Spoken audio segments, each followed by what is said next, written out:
world champions, the top 8 placers. Like, these are where all the killers are facing off against each other.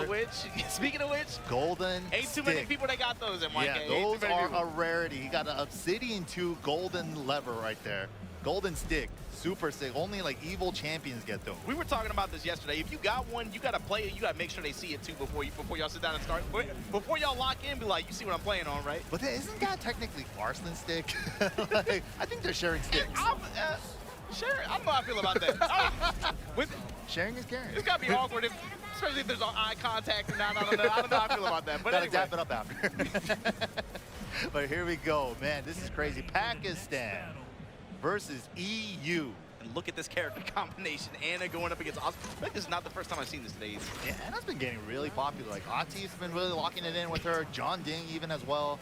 We've even seen, like, Vic Timo from USA switch over to her, and he's been a long time, like, Nita loyal, too. And Atif, yeah, he's really, I mean, he's always played a lot of characters out, right? We associate him with a small core in terms of, like, competitive tournament play, but he has been playing a lot of characters for a long time.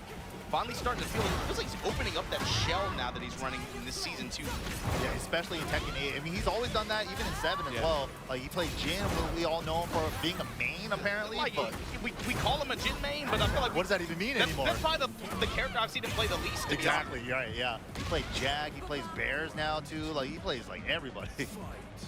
Master of the game. Fergus out here from Ireland, one of EU's finest. Coming out here to travel, heat engager from Atif. Oh, just getting smothered right now. Yeah, the wall, the pressure. Wow, that wasn't that counter, that was crazy. What a wall. Oh, a little too many wall hits there. Stepping with, never mind, gets intercepted there, and Atif.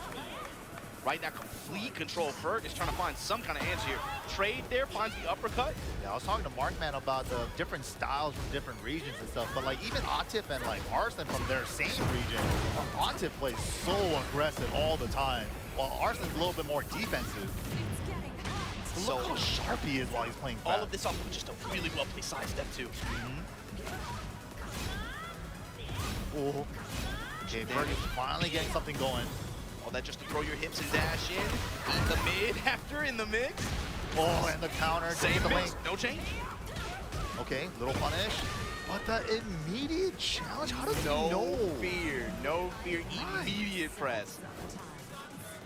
Bro, I don't understand how he does. How does he know, man? He's like a psychic.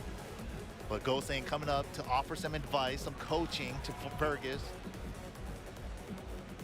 We just saw him up on stage with the Law as well. Super good set too. Atif too. I mean, I think you could say this about most of the Pakistani players too. They feel like they play really emotionally too. They really wear like their hearts on their sleeves, right? Atif, especially Atif. Atif, yeah, especially so. So it's like, man, when you see him feeling this confident and feeling this good, with the posture and everything, and then just like the no fear and no hesitation on some of these decisions that he makes, that is, man, I'm thinking about like, I'm already thinking about the next rounds and stuff like that. What does this mean for the map in terms of the bracket? Dude, Atif is definitely the guy that I'm looking out for the most. The runner-up at all the big events last year, he's like waiting to explode. The years of dominance for Atif, I feel like it's about to go. Especially when you think about like you said, we watched it firsthand last year, right?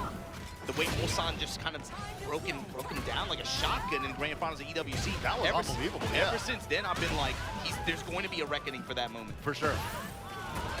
But here we go, Fergus looking like he's gonna take this game with their inner peace, their inner strength. All right, Fergus on the board. Whip punishment, all that into another heat engager. Wow. And the whip again. The little micro spacing is so good from Atif. A lot of space traps in a jab float. All that just to retain the positioning, stepping left. 13 frame smash.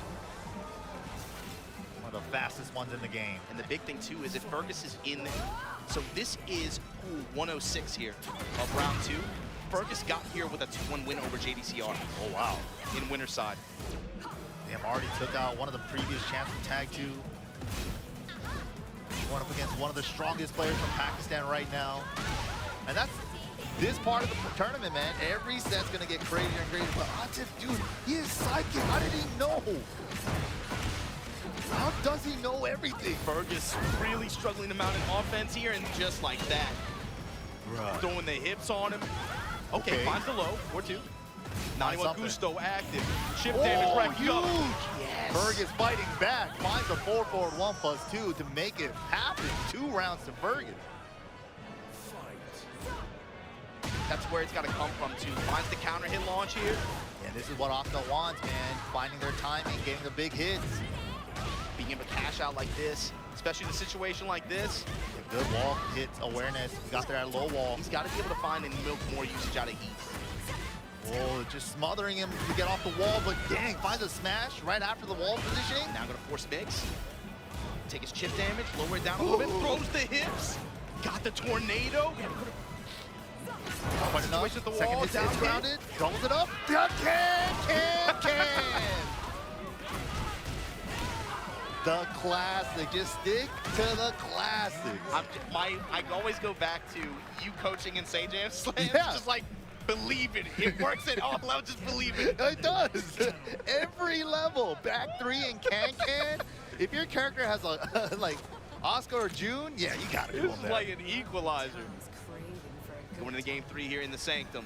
A little bit Gotta more do it. wide open, not gonna have the benefit of obviously that balcony break, but lots of wall breaks here. Yeah, the hard wall breaks on both sides. And as soon as one of those breaks, we're going downstairs. And nobody's really challenging to duck that string. The hammer chance 2-1-2. The second hit is high, but she does have a 2-2 that mid. Got the counter hit strike confirmed there. He now spend it, but man, you opened yourself for that whip punish. Last round was can. This round was back 3. Didn't work out though.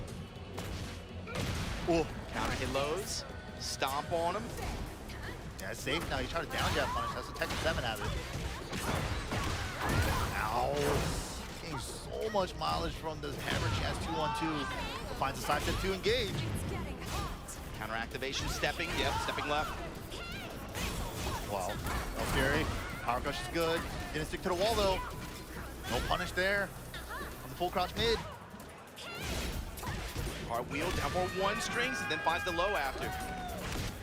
Atif here on set point against Fergus, threatening to drop him in losers. Back 3. Ooh.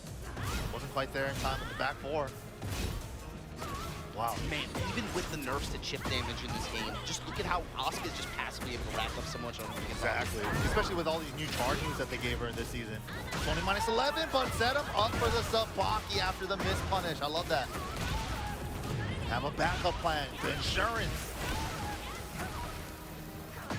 Wow, that hit from there, that looked mad far. That has to be max range on that low. Fergus trying to mount a response here. Ooh. Sidestep attack to engage. Finds the low, but Atif swinging back, debuff on you. Wow, -6 into the full crouch mix-up. It's been such a staple here for these Ana players. Hammer chance 1+2 into full crouch mix. Oh, and shots fired. Atif 2-1 over Fergus here. The move on, I believe that means that's going to put him in round 3 if I'm not mistaken. And on the other side of this bracket, Al and Hendo. Oh my God. Man, I haven't even seen Al play yet this weekend. That's crazy. Yeah, he made it to round 2, but the other thing too, I'm saying Hendo. That's another player that I've been waiting for North America to send more out there than just, you know, Shadow, King Ray Jr., Joey, and